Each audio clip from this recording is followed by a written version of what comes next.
Please. Oh, no, I watched her. Get it out while you can. Okay. Yep. Whatever. Please note, this podcast contains adult themes and curse words. We will do whatever we want. Listener discretion is advised.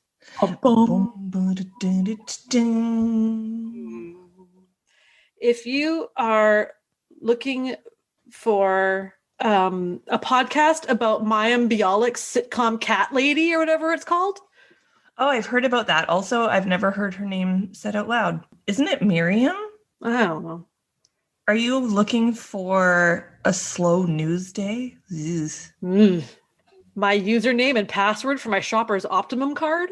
Or a DIY treatment for a clogged drain because my drain has been clogged for 2 days and 2 bottles of Drano did nothing? Uh-oh. I know.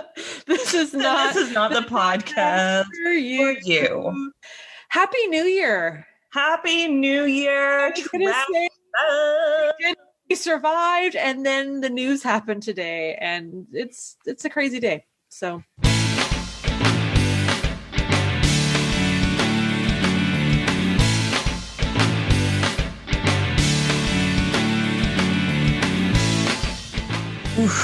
Oof.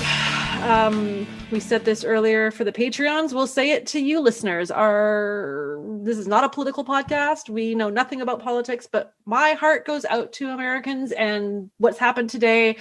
And we decided to go ahead with recording though, because positive energy is good energy. Yeah. And it's our collective hearts that go out. So it's not just yours.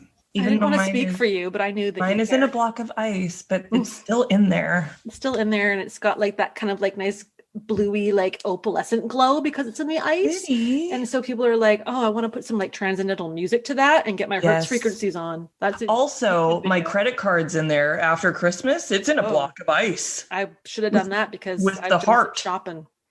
I have also, I bought a $150 heated blanket, dual zones. Ooh. So when I'm sharing it with my bear, that's what I call John. Just kidding. Anywho's little sponsor action here. I'm just going to say, hey, folks, we want to take a moment to thank Fansets for being the presenting sponsor of Trek Geeks Podcast Network, and we wish them all the success in the world in 2021. Every episode we do, it is a delight to tell all of you the latest releases from Fansets because we know that you want the very best pins available, and they are always hard at work to bring you new and exciting additions to your growing collection. And for the first month of the new year, one of the new pins is going to be Cristobal Rios from Star Trek Picard, and also Big Little Lies. So head on over to fansets.com, put a bunch of pins and accessories in your cart, and then enter the special code word REWIND in all caps at checkout for an amazing 10% off your entire order. And don't forget, if you are in the US and spend more than $30, you also get free shipping. Lucky. Fansets. Our pins have character, and we thank our friends at Fansets for being the presenting sponsor of Trek Rewind and the Trek Geeks Podcast Network. Thanks, Fansets. Thank you.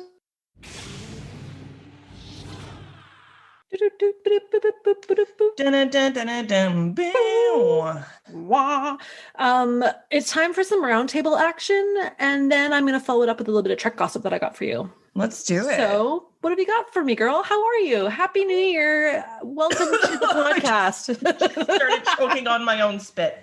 Perfect. I'm okay. Yeah, I'm fine. I'm good. I'm flat out still. Work doesn't stop. That's fine. I had 3 days off. It was glorious. I got spoiled at Christmas. I got all sorts of really nice gifts from my fam and from John, and was able to relax a little bit. And what else is new with me that's interesting to share? I ate like 2 servings of pasta tonight instead of 1 serving. I had 3.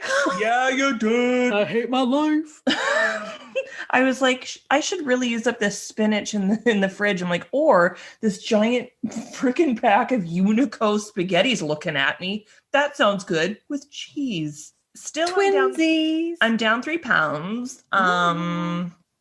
It's probably because I'm of the explosive diarrhea. Anyway, it was a very rich holiday season. I'm not going to cut that out. I'm leaving that in. I'm happy. And if anyone has any treatments for explosive diarrhea other than Imodium, I'm looking for anything, people. at me on Twitter and I'll pass on the information. I can't wait. Appreciate it. Sarah, how you doing? Oh my God. You know what? I had 3 things of baked pasta for dinner and I'm okay with it. 3 things? Like I had one like small bowl, then I'm like, I'm gonna have seconds. And then I was like, well, there's a little bit left. I'm gonna have more. And it was a penne with like a ground pork and seasoned tomato sauce and then baked with cheese on top, like provolone and mozzarella. Sorry about the spit cough. Yeah. Cool. But it was good and I'm happy about it. And I'm not going to be mad about it because I am doing the Couch to 10K challenge app. 10K. Whoop, whoop, whoop, whoop, whoop. Apparently as of like middle of March, I should be able to run a 10K, but we'll see. I have done 3 or 4 so far of my little walk jogs and my hips hurt, my legs hurt, but I've been using Fit On to do good recovery stretches and stuff. So it's been helping. Excellent. Exciting. I blew out both my ankles when I did that Couch to 5K. Did you? Yeah. And then a physiotherapist was like, oh, don't do that. Your gait is really weird. And I was like, you want me to change my gait? That's weird. Sorry. Like, that's hard to do at this point. You know, the gait and the explosive. Anyway. Moving on back to me. Sorry. No, I got nothing. I mean, it was a great Christmas and I've been treating myself. I've been spending a lot of money the last couple of days. I was like, oh, look, a sale on Sport Check. So I got myself a new hoodie coming and some new runners, like proper running sneakers. And then I saw that my favorite little witch shop on Etsy had their little custom witch kits again, Tickle Your Witch on Etsy. So I just bought myself something from there. And some books. Oh, I'm reading a really good book right now. I'm totally going to lend it to you after. It's called Becoming Supernatural. And it's by Dr. I don't know. I want to say Dr. Dispenza. I don't know. Anyway. Dr. Pepper. Dr. Pepper. Crystal Dr. Pepper. It's I don't want to say it's like the law of attraction because it's not, but it kind of is. It's the science behind brain waves and the power of thought and meditation with stories of people who have healed themselves by getting out of depression or getting out of negative thoughts, and the science behind the workshops that he's done. And he's a neuroscientist. So there's a lot of like truth to it or believable science to it. And, it's really good. And it talks a little bit about the pineal gland and what the different waves that your brain hits at different times and how that affects the body and the energy, and people who have used these different meditation techniques to just grow. So people become supernatural, but it's not supernatural. It's very good. He's done a few books. So I just picked up another one today on Kobo.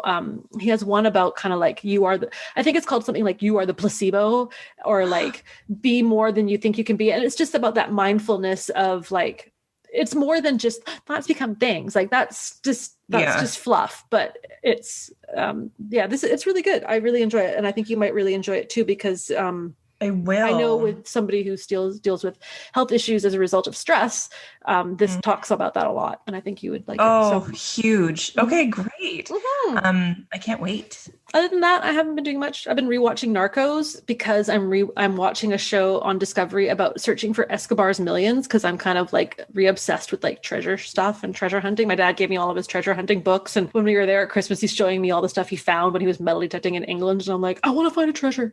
So are you watching Oak Island? Oh God, still, and digging down and beyond Oak Island. It's my Sunday night. I love it. I hate it. Judgment. I hate it, but I love it. Yeah, I get it. Yeah. I looked for some Trek gossip. What have I got here? Okay. Apparently they're making a Star Trek Voyager documentary.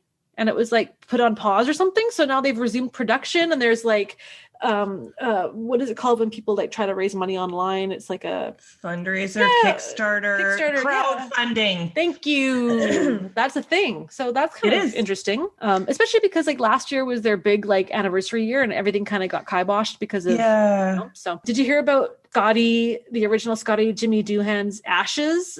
They've announced now that they smuggled them onto the space station 12 years ago, and they've been up there. And they weren't allowed to say anything because you're not allowed to smuggle anything. So apparently the ashes of the late James Doohan are on the space station. Oh my God. I knew that I thought that he was shot into space, but I didn't know that they did it that way. Oh shit. Wow. I think a few people who have passed have had that type of kind of love cool that send off. idea. I know. And lastly, apparently Chris Pine had made a comment about the Star Trek Kelvin timelines and said something about like they deserve to have a future. So whether or not he means that he's included or not, I don't know, but people still seem to be talking about the Kelvin timeline movies. So all right, cool. I'm into it. I don't love them, but I don't hate them. It's movies, it's TV, it's entertaining, it's Star Trek. Exactly. Have you been on board watching? Are you caught up on Discovery? Yes. I just watched the finale yesterday. Did you? I wish I could talk to you about it. Okay, like again, I think I said this before, but like I'm so proud of you because you have not told me fucking anything, and I kind of hate you too. But like, no, I want to be surprised. I want to experience it like along with everyone else. Yeah. All I'll say is that the only thing I have to say about it is that the decision to replace Tilly with John Travolta was a weird one. And I don't know how they thought that we weren't going to see the difference. Because frankly, it's alarming. The hair alone.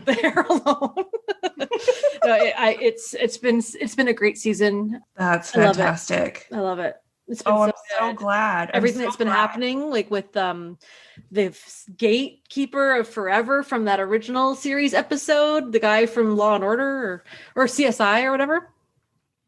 Yes, that's who it is. Okay, thank you. I was like trying to and Air Force One. I think he was on Air Force One. What? My favorite movie. It was on TV the day I recorded it. I love it. Oh my God, what? So good. I love Air Force One. Get the heck off my plane.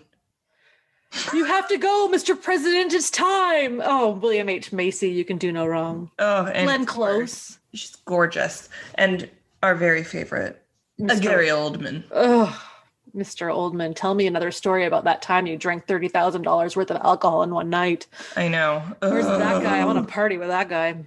Totally. Oh.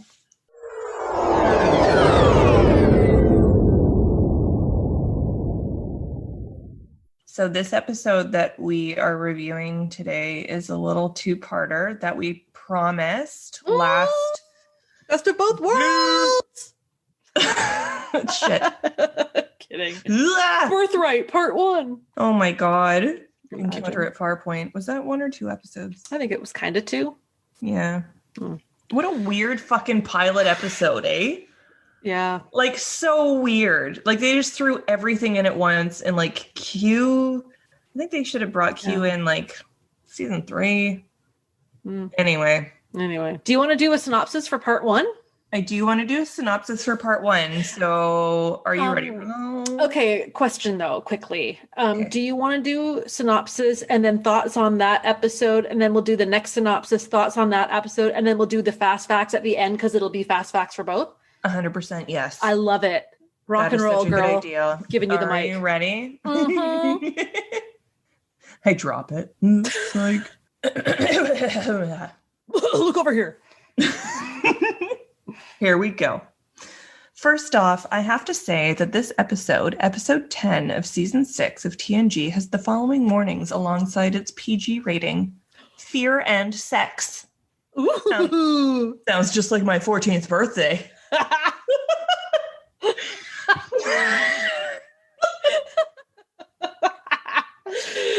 We're hitting up 2021 strong. The jokes just keep coming. Roller coaster. I'm roller coaster. Is that a song? Sex and fear. Violence. What would you call a roller coaster of sex and fear? I don't know, a trip to a Motley Crue backstage pass? I don't know. No, like an actual roller coaster, the name of it. Fear. Like, you're really good at this kind of stuff. Orgasminator. I don't know. Forgasminator, like a forced gasminator. All right.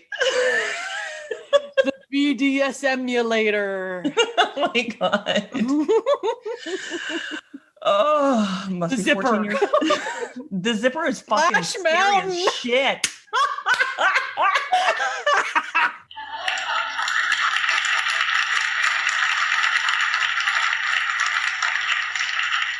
Followed by the Haunted Mansion. Okay. Mr. Toad's Wild Ride? Did you ever ride the Twilight Zone ride? Oh, God. I Okay, went on it when it was the new Guardians of the Galaxy, too. It was horrible. Okay, so I've only been on it when it was Twilight Zone, and it was just me and my mom because my brother... Tower of Terror. Yeah, Tower of Terror. My brother and my dad were like, no, I'm not going on that. And my mom and I were like, we'll do it, you babies. And I was like, Twilight Zone, like I never watched the show. And I kind of said to her, like, as we're going through the library or whatever, the living room of the set, getting ready to go on the ride, I was like, there's nothing scary like on Twilight Zone, like ghosts or anything, right? And she's like, no. And then, of course, like halfway through the fucking ride, you end up opening up the elevator and there's a family of ghosts. And I look at her and I go, you said no ghosts. Like, how is she known for one? You said no ghosts. And you haven't talked to her since. It was an awkward Christmas. Wait, she says hi. And also my dad says hi. Oh, hi. She also texted And your dad me. said hi. Yeah, I know you do. Back off. She also texted me and was like, don't forget to say hi to Sarah. Aw. Anywho, all right. So Here funny. we go. The Enterprise has rendezvoused with another starship near the Cardassian border, and the admiral, who likes canapes from the last time, I think, comes aboard. She says that she's here to relieve Picard of command. Chain of command? We will see. Theme song. This episode has all your favorites. Frakes, Dorn, Gates, Sirtis, Spiner, Gilbert Gottfried? Stewart. It took me a second. Burton, shit. The Cardassians are being little this and that, and the Admiral hopes that the presence of the Enterprise at the border encourages negotiations. Picard, Crusher, and Worf are shuffled elsewhere. Some other jabroni, Captain Jello or some shit, is assuming command. John, who's never seen this episode, thinks this guy will freeze when he needs to make a serious, significant decision. Picard is putting Worf and Crusher through exercises, though he isn't telling them what he's preparing them for. All of a sudden, everyone is somehow in 10 forward, including Picard and his away team. Picard reads out his relinquishment to Captain Jellico or whatever, and he transfers the command codes to him, telling everyone his authorization codes in the process. I know there's some like voice recognition involved, but what the fuck? Come on.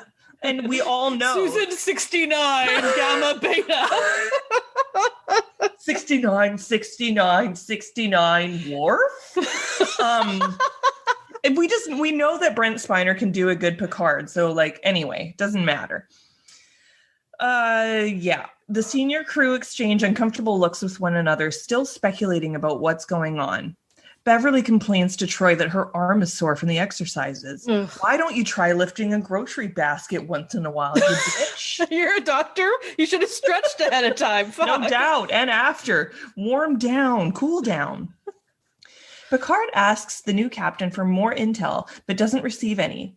John asks why Section 31 hasn't been brought in. I was like, who's this guy all of a sudden? I know. He's never Shut up seen and make this me a episode. I like grilled cheese. With bacon. Jellico says he wants a 4-shift rotation instead of 3. And Riker is like, what the fuck? That's a lot of human resource drain, man. And the captain's like, are you saying that you haven't instigated the Delta shift yet? And Riker is like, did I stutter? And then Captain What's-His-Face tells him to make it happen. I hate him. The Enterprise is on course to meet with the Cardassians for reasons still unknown. Data points out that the interface does not allow for the strategies that the new captain wants. Data's like, it will take 7 hours, and this episode, even though it's a 2-parter, is less than 3 hours. The captain wants battle crews on each shift. He also instructs Riker to remove the fish from Picard's ready room so he can put up shitty drawings that his kid did. This guy reminds me, this is just an aside of me just being upset. This guy reminds me of some new fucking health minister coming on board and asking for the health system to be fixed in a week, even though we've been trying to fix it for decades. Troy comes into the ready room asking to chat. The captain, of course, is taking a warm approach to her. Pervert! He dismisses her concerns that the crew is uncertain with the new change in command and instructs her to take over as morale booster. And then he asks her to wear a standard uniform while on duty, which is fair. Be professional. So Picard is still on the ship. He's exhausted from his exercises. He's in his quarters. Riker visits, sees how tired he looks, and is like, ooh, you'll see you later. Next day.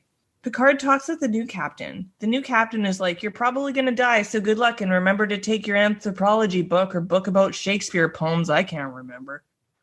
On the shuttlecraft, Picard tells Crusher and Worf that the Federation is concerned that the Cardassians are creating genetically engineered viruses to destroy all forms of DNA within days. And then the virus disappears. Worf is like, isn't it dangerous to use it? And Crusher's like, duh, yeah, that's why it isn't allowed. Even the Romulans don't use it. And then Worf does this like side-eye thing where I think he's thinking that he could crash the shuttle into a star and avoid all this, but he doesn't. The mission is to, are you still there? Yeah, you're just on mute. I'm not on mute. You're just not laughing along with me. I was trying to get a photo of us and we'd be looking at each other in the camera. The mission is to identify the potential virus development and stop it at any cost if it is happening indeed. Picard gives Crusher and Worf their marching orders. Worf notes that there are several barriers to accessing Cardassian space undetected, but Picard knows where to secure discreet passage. He asks for Damon Solok on Targon 5 or whatever. The Ferengi he asks is not into giving him any info. Crusher steps up and, well, you know the rest. You know the rest. The away team is navigating through the caves, just like their previous exercises conducted on the ship. Some bats come out of nowhere, and Worf loses his shit. I love bats. They're so cute. They're so cute. I used to love going to Crystal Gardens and seeing bats. Me too. Back on the Prees, the captain is telling us about how the Cardassians work, particularly that they are a dominant species that is confident in numbers and slinky individually. He says he's going to make the Cardassian who's arrived in the boardroom wait for him to assert his own dominance. Back in the caves, the away team has to rappel down some granite for 500 meters. The stuntman did a great job. Back on the ship, the captain is a dick and offends the Cardassian and everyone's time is wasted. Back in the caves, the away team has reached the floor or whatever and is near the installation, which sounds like an art piece, but it isn't. It's not. It is. They are walking slowly and I forget what happens next. There is a lava tube behind a rock in the way of the next tube that they want to be in. Why do they want to be in that tube? And isn't there a better way than to go through the rock wall? There's an obvious path. It even looks carpeted around the rocks that would be easier to take. Worf blasts through the rock wall. Back on the ship, there are now 3 Cardassians, and the captain is playing the role of a loose cannon. Oof. It is concerning and upsetting the Cardassians. John says, the Cardassians are ugly, and I am taken out of the scene. I say, you wait. You wait for Goldakat. And I missed the point of the meeting, but there's like a thinly veiled thread about Picard's safety on his away mission. Back in the caves, it is a crossover episode with Dark. A rock slide happens for no reason, and despite being covered in several thousand pounds of rocks, Beverly is rescued within seconds, unharmed. The fuck? They are about to enter a new area of the cave system. There is no lab, no genetic virus-making systems. What? It's a twap! Oh my God! And he says that. I know! It's the twap. Someone shoots at them. They shoot back. Worf kicks some guy's ass. Then he gets stuck in a sliding door that's not designed to prevent death. The door closes. It's just Picard now and the Cardassians. Beverly forces Worf to retreat. Picard drops his hot phaser. Back on the ship, the captain video conferences the admiral and says that the emissions were concerning the Federation have now stopped. She asks if he's heard from the away team, despite Picard being instructed to be radio silent during the mission. Fuck? What the fuck? In the Cardassian lab. Is that him? Gulda Cat? John points to the Cardassian who is monologuing to Picard. I don't think so. Well, maybe.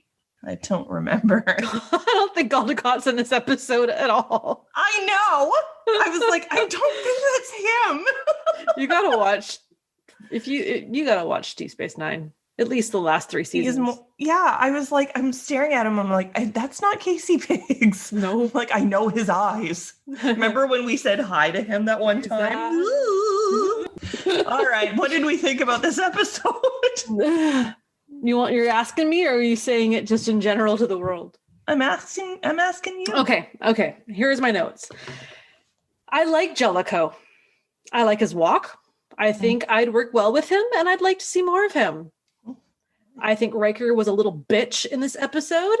And actually, now that I watch this show as an adult woman, if I had to work with him, I'd probably roll my eyes a fuck of a lot and bitch about him over Scrabble with Worf and Geordi. Yeah. I like seeing Beverly getting into the action a lot, and I wish her and Troy did more like that. Yeah. Riker was so pissed that he had to work. It's laughable. Everyone has been on autopilot, and it makes me think of when the ADM office moves onto your floor and suddenly everyone is like, the fuck? I gotta work? Geordi, it would take all staff 2 days. So this is potentially war. Fucking get it done. Jellico looks kind of old to have a kid that's drawing elephants. I find it odd that Picard couldn't tell Beverly and Worf the reason for their mission until they were on the shuttle. Like, do you not trust anybody? Seriously? And then there was something about Dr. Crusher made a comment or a line about, like, next time you try bringing it up their rear. And I thought that was really good. That's what she said. The sass. Sassy pants. As soon as I watched this, it was instantly like, fuck yeah, Jellico, get in there and get the job done. Everyone's being little bitches around him. This is fucking potentially war, and he's been come in to do a job, and everyone needs to put their little soft feelings aside and get to work. Was it explained why they chose Picard to go for the mission? I just find it so odd. Like, it's rare, especially watching Discovery, about how hesitant people are to send a captain on an away mission, yet I love how Saru is just gone all the time. I know. And in TNG, like, the away team is like legit Picard, Riker, Troy, Crusher, Worf, Data, Geordi. Like, the main components. Anyway, I thought this was a pretty clunky way to get a mission underway. I would have preferred Riker or someone else on the ship, hell, Geordi, to take the con while the captain was away. It didn't need the added confusion of Picard being taken away unless that was part of the whole ruse. Oh, maybe it was. It's good, though. You know what? It's a good episode. It's a classic episode. Mm-hmm. And is that him? Is that Gulda Cat? Oh my God. I mean, I enjoyed it. Mm-hmm. There were, the parts that I talked about, how it's like, why are you blasting through the wall for like an unnecessary rock slide when you could just take the carpeted path? Such a sad, deep thoughts. I know. Before you start yours, I am just gonna get a refill. I need to get another beer. Here we go. We're doing Lovely. it. We're in sync today. We are. Bye. Sync. Bye. God must have spent oh God, I can't get up. Oh, my couch is too deep. Little more time on you. And the rest. You drive me crazy. That's not NSYNC. I love your way. Make myself crazy. Anyway, doesn't matter. The hell are the NSYNC people up to now? I know Justin what's his face is married to Jessica Biel. That's a good match. And think what's his face, Lance Armstrong or whatever went into space, Bass, Chris Kirkpatrick. Oh, and Jay. I'm walking back to the computer with the beer. I wrote this song, so it's not an issue for Spotify. Oh shit! I was singing some real songs. Oh. I like that we both sang though. I miss going to Lotteria. We're not allowed to have karaoke, not even private bars. Ugh. I'm gonna do a synopsis for part 2. Ooh, ooh, ooh, ooh. Are you ready? Yeah. Y'all ready for this? Dun, dun, dun. Here we go. Boom. Truth serum. What a nightmare, right? Oh, God, can you imagine? Picard has given up all his secrets, and this is the drama I am here for. So here we are in a meeting that frankly looks way more interesting than any I ever attended for work. 3-on-3 with a mustard ginger in the corner keeping watch. The Cardassians don't fuck around at all. They show their cards. Boom, we got Picard. Riker is sent in a shuttle to the rendezvous point to see if any of the 3 that were supposed to be meeting them are there. Picard and the Cardassian from Titanic talks about gems or something boring, and then the captain is hung up and argues that torture is forbidden. I don't think this guy cares, Jean-Luc. He's stripped down, revealing a slammin' bod, and his name is now Human. Worf and Beverly are in sickbay, having barely escaped to the Ferengi cargo ship. They are okay, but not pleased. No word on Picard. Jellico wants to move on, and Riker is pissy as usual. Picard wakes up, having been forced to stand sleep, which sounds horrid, but could be good for my spine. I will look into this, and I will let you all know on the next episode. Picard is thirsty and is asked a very simple question. How many lights do you see? He answers correctly. 4 lights. This makes the Cardassian dude, whose name I forgot, mad. He is either incapable of basic math, or this is a power tactic. Let's keep watching, shall we? Picard had something implanted into him, and you guessed it, there's a little taser gun pad, and that when it's pressed, it will cause pain.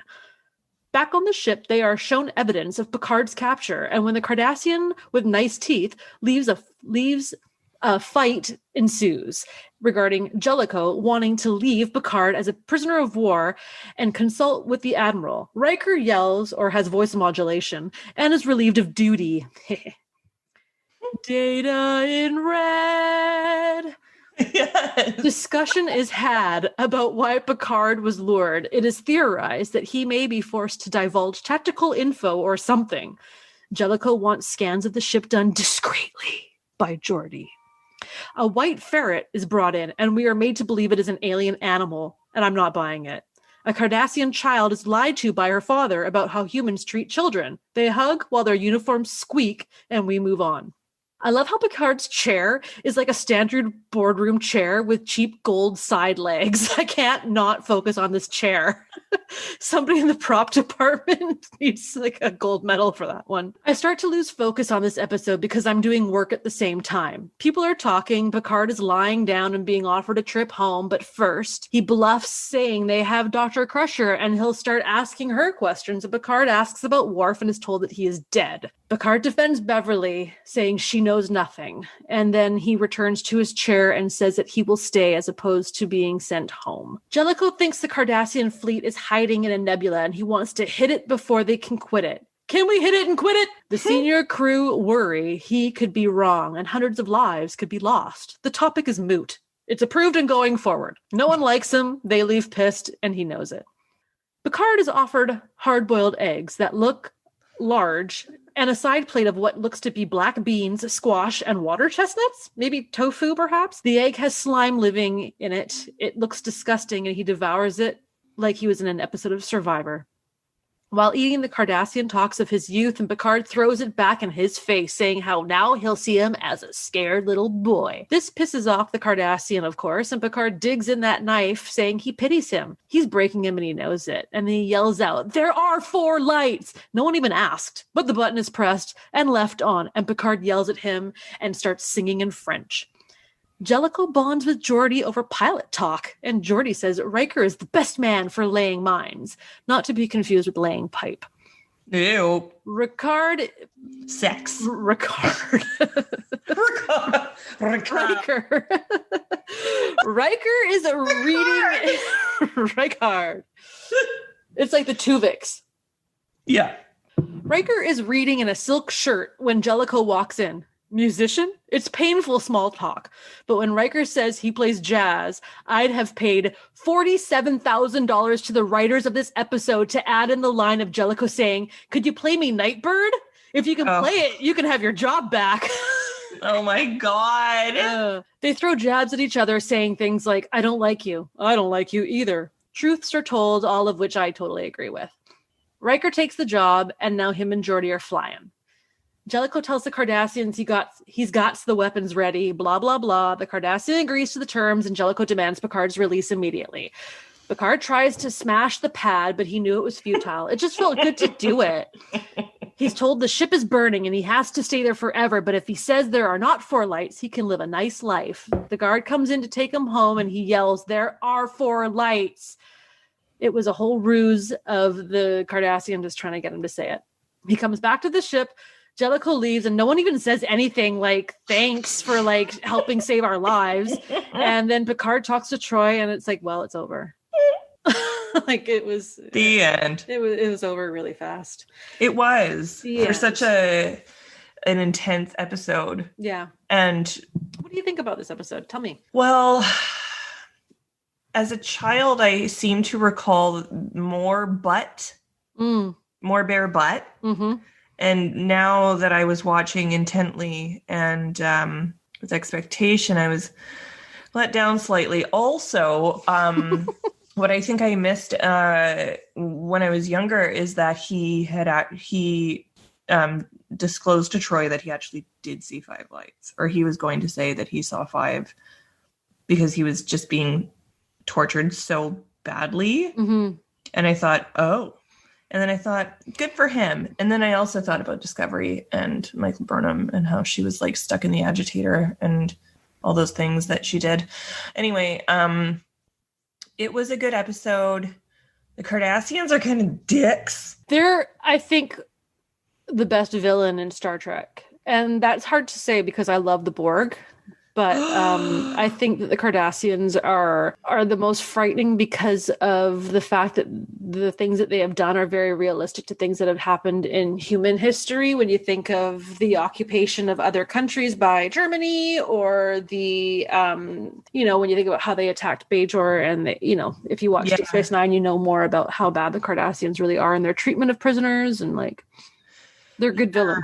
Yeah, they really are, because, you've got like the brute force of the Klingons who are driven by their sort of warrior lifestyle. And then it's the Borg. I mean, the Borg are terrifying because, you don't want to be assimilated like we were in the 4D experience. There's something in my spine. It's real. Yeah. Running away. Running away with a gut full of holy rings of Beta Z, a hamburger, and 2 Borg spheres. I don't feel well. Someone should have left her behind. 20,000 calories in 10 minutes. That's what eating out does. Vegas, baby. Yeah. I'm gonna be healthy. I'll get a Caesar salad. Fucking family style. The largest salad I've ever seen. A loaf of bread on top of it. Here's a whole wedge of Parmesan. You can grate it yourself. You're like, I'll have a rum and Coke. Here's a mason jar full of 7 ounces. 4 shots of fucking... It's 2:00 on a Tuesday afternoon. Yeah. Anyway, this is why I'm fat. All to say, you're so not. All to say, I liked this episode. It delivered. I mean, it was kind of campy because of, the time when it was done, but I still really liked it. Mm-hmm. Yeah, you? Yeah. I wrote 3 sentences. I didn't even write anything. Sentence number 1. I liked part 1 better than part 2, personally. Sentence number 2. I liked Jellico. I can't even say it. Tell me. It's not even funny. I just have the giggles. I liked Jellico in some ways quite fine. So it's proper grammar. Classic. Sentence number 3. I am glad to have rewatched this. Like, oh, that's so sweet. I got nothing to say. I liked him quite fine. Governor, like, what the fuck? Who am I all of a sudden? Yeah. It's as though I knew I would be drinking heavily when we did this because I'd be overexcited about actually finally seeing your face. Yeah, totally. I missed you. So all in all, good episode. Great episode. Both of them. I'm glad that this was, It was fun. I enjoyed watching it. Yeah. It was good times. Let's go through some fast facts. Okay, you start. Captain Jellico orders Deanna Troi to wear a proper Starfleet uniform. Even after Jellico's departure, Troi continued to wear this uniform for the rest of the series. This delighted Marina Sirtis, as the uniform reminds the audience that she is in fact an officer with command authority. As for fans, the general consensus was widespread approval for this change, with the general agreement that Troi looked great in the uniform. Yes, points for Jellico for doing this, because I did not think that that was anything rude. I think it was very appropriate. And I, like I said before, I really liked him because I liked his style of, I don't know, I kind of feel like I'd be like him. So love me or hate me, I'd get the job done. I think I was just against him because he was put into that position, and I've just been in government. I've been in positions where people are put into leadership roles that shouldn't be, but it's not like I know the guy or anything. And there was nothing wrong. He just had a different way of leading. Mm-hmm. And truly, it was Riker who was being a dick. Like, aren't you the best pilot on the ship? I'm like, fuck, since when? Who fucking knew this? I didn't know this. No. I thought he was the best jazz musician on the ship. That's a trombone. I don't know. Tromboner. Good one. James. All right. In 2012, Michael Dorn. He plays Worf. I was just going to say. Related a story about the production of this episode to the cast of the TNG at the Calgary Expo. During shooting, while he, Patrick Stewart, and Gates McFadden were working in the tunnels of the set for Celtris 3 at the Paramount Stage 16, Dorn and Stewart started laughing uncontrollably. I can only fucking imagine. There were many stray cats roaming around Paramount Pictures, and as the set was covered with sand, cats frequently used it for cat litter. Dorn asked Stewart what he was laughing about, and he said, "I don't know how I got here. I was at a seminar at Santa Barbara. The next thing I know, I'm crawling around in cat shit." I love that. That's what I love about conventions, are these great stories that they behind the scenes remember, and they're so funny. Remember when you went up to ask a question, I was like behind you, like, who's the biggest troublemaker on the set? Who's like the biggest troublemaker? And then I just blacked out because it was like they're looking at us. Eyes were like right on us, and he had those nice slacks. Oh God, he wears a good pair of slacks, I tell you what. And so it was him and Jonathan Frakes oh my God. On the stage. Splash Mountain, ladies. Jesus, am I right? Mother of God. All I remember is there was something about a robe. I don't even remember. I blacked out. I did. I somehow managed to get back to the room. Remember when we popped open the bottle of Ed Hardy wine in the middle of the... Ed Hardy champagne, thanks. Let's be obnoxious 20-something white girls and pop a Ed Hardy champagne as if we're something special. And then we got so drunk, and I was like, I gotta go bathroom, and you didn't hear me, and you were like reaching out like I'm never going to see her alive again. And I do not remember getting to my room. I remember trying the wrong door with my card, and then when I walked in, I was like, I didn't think I'd make it.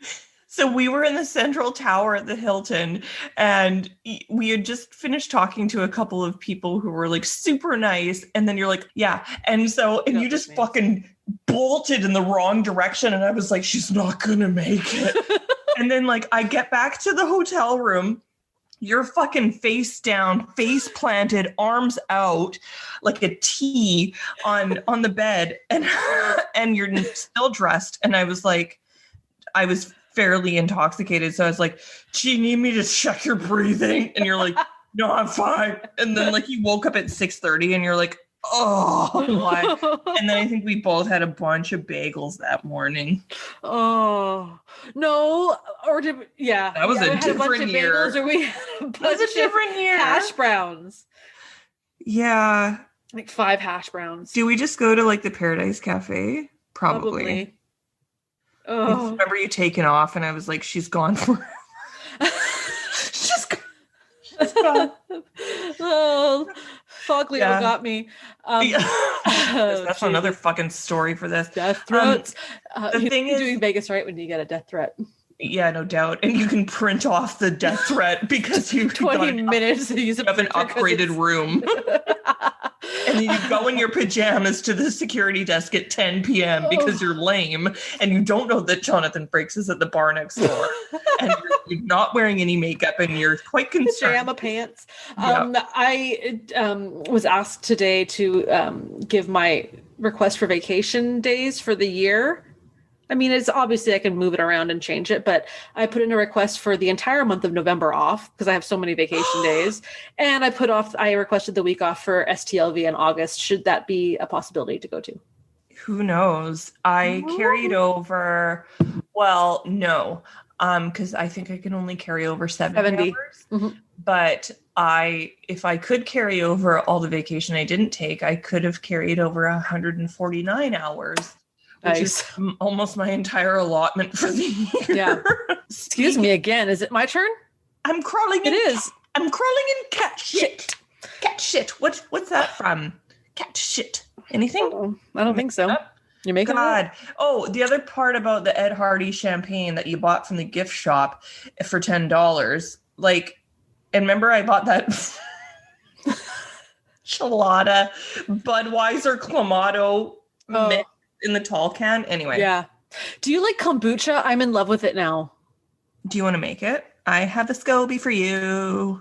I don't know how to make. I don't know anything about it. I just know that I bought a few cans of and it's like juicy soda pop. It's so good. Kombucha is delicious. So I have made my own kombucha for years. And so next time I make a new batch, I'll make a new SCOBY for you and I'll give it to you, and then I'll give you it in some kombucha, and then you can make your own. It's really easy. Do you know how to boil water? I can do that. That's all you need. Amazing. This is amazing. It's really awesome. Yes, I love kombucha so much. I'm so excited. Big day. Huge day. Yeah. All right. The producers wanted to establish Jellico as a more by-the-book captain than Picard through subtle differences. Whenever he entered the bridge, a member of the crew announces his arrival, which is so dumb. He insists on crew members wearing full uniform whenever they are on duty. And where Picard says, make it so, Jellico has a catchphrase of his own. The less friendly, get it done. Get her done. Get her done. I have one question, and you may, or I'm going to burp too. I want to know what your catchphrase is. I think it's just saying. Just saying. Or Factor 9, just saying. Just saying. Or anyway. Like that's the thing to like kind of dismiss what I just said. Yeah. You both look good. Anyway. Oh God. I have a question you might not be able to answer because it might be a spoiler, but I know that Saru is trying to also get his get her done, make it so, make it happen, punch it, that kind of thing. Does he get there?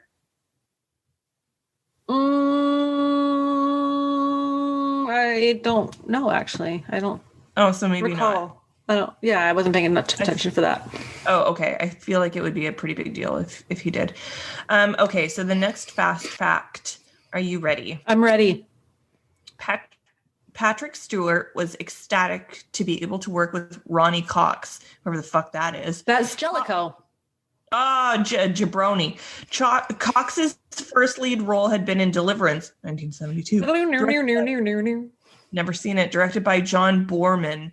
Stewart's first lead role had been in Boorman's subsequent film, Excalibur, also about redneck butt sex. I understand that's what Deliverance is about. I'm going to make you squeal like a pig. Oof, yeah. I've never seen it, but I'm very well aware of that scene. Captain Picard, Jean-Luc Picard, is relaxing in his quarters after being on the holodeck. You clearly see his William Shakespeare book on the stand and open. Later, Captain Jellico is speaking with Captain Picard in the ready room and is only then given his Shakespeare book. So it is the Shakespeare book. I thought it was an archaeology book. I thought it was the Bible. At approximately 12 minutes, 18 seconds into the episode, when Captain Jellico enters the turbo lift to leave the bridge, he pauses in the open door to give an additional instruction to the commander, Riker. What do we call him? Riker, I can't remember. And Lieutenant Commander Data. As the captain pauses... Picard. As the captain pauses, the wooden door frame... the wooden door frame of the... wooden door frame of the turbolift set is clearly visible. Clearly. There is a knot in the wood visible by the captain's left elbow. That makes me upset because I really think this is real. It's not, honey, it's not. What? Don't say that. Patrick Stewart, that's Picard, prepared for the scenes of Thank you. Sir Patrick Stewart prepared for the scenes of torture by reviewing tapes provided by Amnesty International. He agreed to perform the first torture scene naked, but only as long as it was on a closed set. So that means that it's just like the director camera guy. Maybe a gaffer, I don't know. And a fluffer. Oh. Cold in here.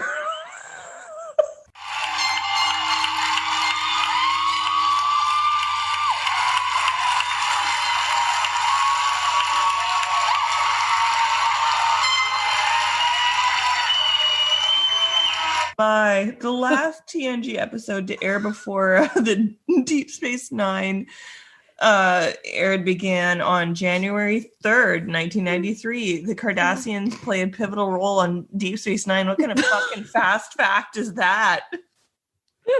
Thanks, IMDb. Did you know that Star Trek Deep Space Nine occurs on a space station in space? Could it be? During Picard's torture, he sings the first two lines of the French song I'm now going to butcher, Sur le pont d'Avignon. Oh, that was beautiful. I don't know if I got the last part right. I think you did, and I wanted to put that as my ringtone. Sur le pont d'Avignon. I don't know how the song goes. Do you know? I thought that was very reminiscent of me in the last year falling asleep to Care Bears because I'm trying to regress into childhood because I'm so stressed out. Oh, no. Oh, God. And that it was just like a self-soothing thing for him. I will not change your diaper if you get that far. I will not get that far. No, wait. The explosive diarrhea doesn't allow for it. It's real. At the 50th anniversary Star Trek convention in Las Vegas in August 2016, fans voted this and Star Trek The Next Generation Chain of Command, Part 1, the joint 7th best episode of Star Trek. In the entire franchise. And did you know, another little fun fast fact out of the blue here, the episode of Discovery that just aired made it the 800th thing to be produced by Star Trek. So all the episodes of the animated series, Lower Decks, the movies, blah, blah, blah, short treks. 800th thing to be produced. That's Star Trek. That is so cool. Right? Oh, I'm so happy. And also 2021 is the 20-year anniversary of the beginning of Enterprise. It's been a long road getting from there to here. It's been a long time. It gets better in season 3 or 4 where they change the theme song to a less. Change the theme song? Spoiler alert. Well, they keep the song, but they make it less fucking Kenny Chesney. Whoa. Okay. Whoever sings it, it's a little more tolerable. Very cool. Yeah. I got some would you rathers for you. I'm ready. Would you rather be Captain Jellico's second in command for 1 year or be Data's handler and BFF for 6 months while Geordi is on leave? Oh, God. Ugh. Okay, no, I would be the number one for Jellico or whatever his name is because I can handle that kind of shit. I cannot handle Data's fucking bullshit. And I'm not a cat person. I'm not going to look after Spot. Yeah. And I'm not going to fucking explain to Data things that humans do. I don't have the time. Yep. What would That's you? fair. Oh, I'd be dutifully beside Jellico with the salute and ready to learn from the master. I will frame those children's portraits and eventually steal him away from his wife and give her something to be mad about. I mean, I don't give a shit. Space. You know, you said dutifully. Hmm. I also think you mean beautifully. Girl. Did I tell you I have a hair appointment and I'm going to get balayage? Who am I all of a sudden? What is this, 2018? Welcome to Balayage Life. I'm going on the 19th to get my refreshed bitch. Oh my God. What, how bright are you going on the bottom? I'm going full on Chernobyl yellow. And by that, I mean, I'm going for subtle Olivia Benson honey highlights. Oh, that's going to look so pretty. You're going to love it. Also, I'm excited. Get the money, ask for the money pieces here. Okay. Or face framers. I'm going to go in and be like, Mary, look, Mary, look, Mary, I'm 40. I don't want to look it, but I love Olivia Benson, but I don't want you to cut my hair too much. What can we do? Yeah, she'll kill it. She's like the best. She did Pam Anderson's hair, so she's the best. Ugh, say hi to her for me. I remember I had like a crisis haircut because I was having a stressful time, and I went to her salon back when she worked for whatever. Anyway, and she wasn't there, and there was a guy that was working. I'm like, look, man, like I'm Mary's client, but can you cut my hair? And then she ended up coming in to get something, and I was like, Mary, no, don't look away, you weren't available. She's like, I don't give a shit. She's great. Also, balayage is good, and something about 40. Oh, did you ever watch SNL? Have you ever seen? It's a show called SNL. It's on Saturdays. Yeah. I think so. Saturday Night Live or something. Yeah. Anyway, but there's this character named Sally O'Malley that Molly Shannon played. Yes. Yeah. That sounds familiar. Where she's talking, you need another 10 years for this, but her character is a 50-year-old woman who wears like this red pantsuit. Yes. Yeah, and so she's very confident in being 50, and so she's like, I kick and stretch and kick. I'm 50. Love 50 years old. Anyway, I've been obsessed with it for like the last sort of 3 days, and I can't stop. Anyway, Molly Shannon's amazing in general. She's so good. I am so embracing of my being 40 that I literally spent 20 minutes the other day in front of a miniature mirror and tweezers and removed all of the gray hair that had grown into my head. Because I'm not ready. I get it. It's okay. It's okay. I have another would you rather. Oh, perfect. So, Haley, you've been captured by the Cardassians and you're about to be tortured. Which method of torture do you choose? 1, force-fed chocolate 5 times a day, or tickled for 10 minutes straight 3 times a day? Tickled, and I'll tell you why. Workout, because of laughter. All right. I don't like chocolate. I have to choose the chocolate over. Well, I like chocolate, so it's kind of a no-brainer. But for me, tickling is such a can't be held accountable for the violent reaction. I hyperventilate. I kick. I punch. I cannot be tickled. I can't even get a pedicure because I've gone and I've kicked the girl in the face accidentally by jerking my foot, because as soon as she touches my feet, I'm like, I tickle my own feet. And apparently you're not supposed to be able to tickle yourself. Just like you can't open your eyes sneezing, I can tickle myself on my feet. I'm tickling myself right now and I hate it. There's a part in my rib that my dad, throughout my whole life, no matter like what size or age I am, he's able to be like, beep, like right into my ribs. And I'm like, no. It's not that it bothers me. I'm okay with tickling generally. I know that my mom kicked my brother in the face when he was trying to tickle her as a child. And she's like, don't. And then, she kicked him in the face and she's like, well, I said, don't. Like, it's Don't. like, I wouldn't apologize. I mean, it is the warning. I didn't know that about you. It's good to know. I mean, I guess we won't have any tickle fights. No. All right.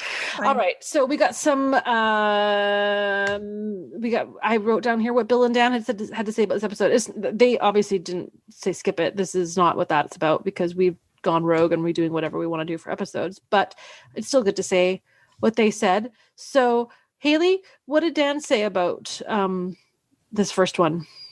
Dan said, simply TNG at his absolute best. Jellico is such a great character, and I wish we got to see more of him, and one of the best part 2 episodes ever. I guess we agree and disagree. Such great acting between Patrick Stewart and David Warner. Warner kills it as this character. Chain of Command is my all-time number 2 TNG episode. That's huge. Whoa. That is huge, actually. That is huge. That's what she said. Yeah. Bill said this episode is the worst piece of shit. I'm just kidding. Bill said this episode is one of Star Trek's finest moments across 50 years. That is wow. Yeah. I say see it. I give this episode 2 out of 2 butt cheeks. What do you say? Do you say see it? I absolutely say see it. Yeah. So good. Love it. I've decided what we're going to do for our next episode. Oh, have you? I have. We've been spoiled by watching this. So we are going to unspoil ourselves and tune in next month or whenever we do another episode when we cover TNG Season 2, Episode 12, The Royale. No!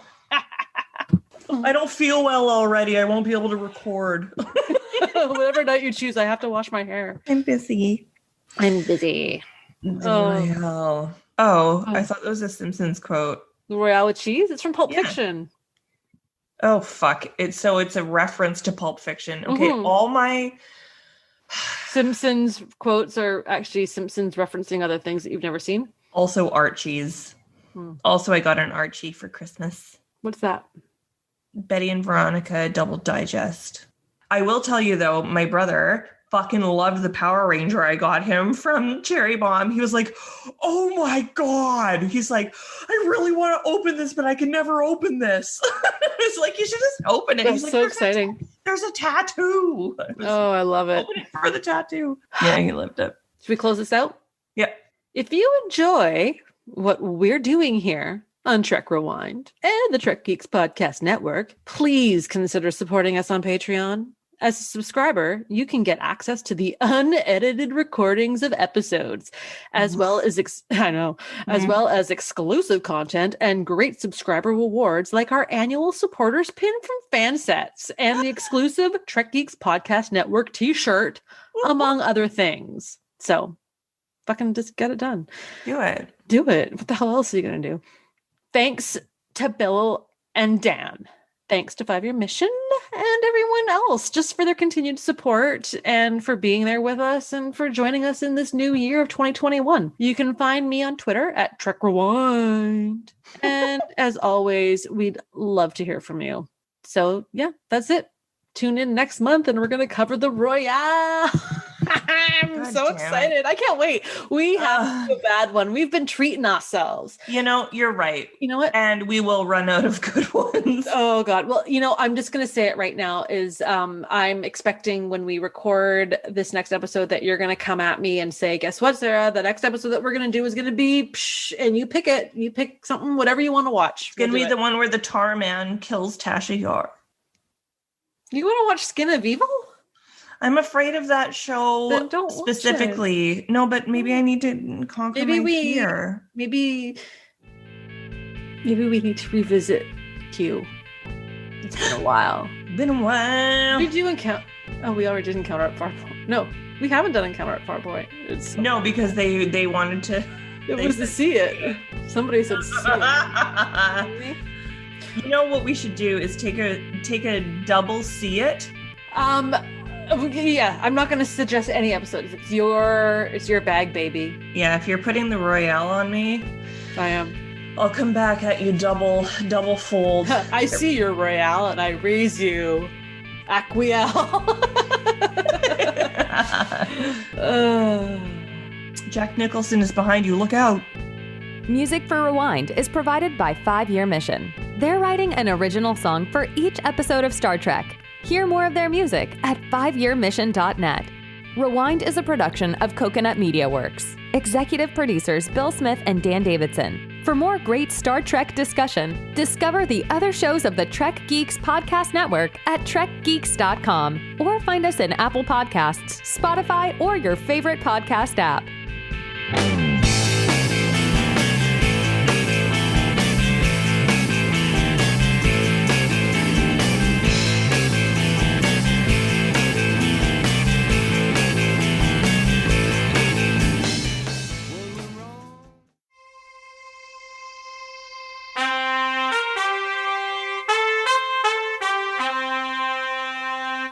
Coconut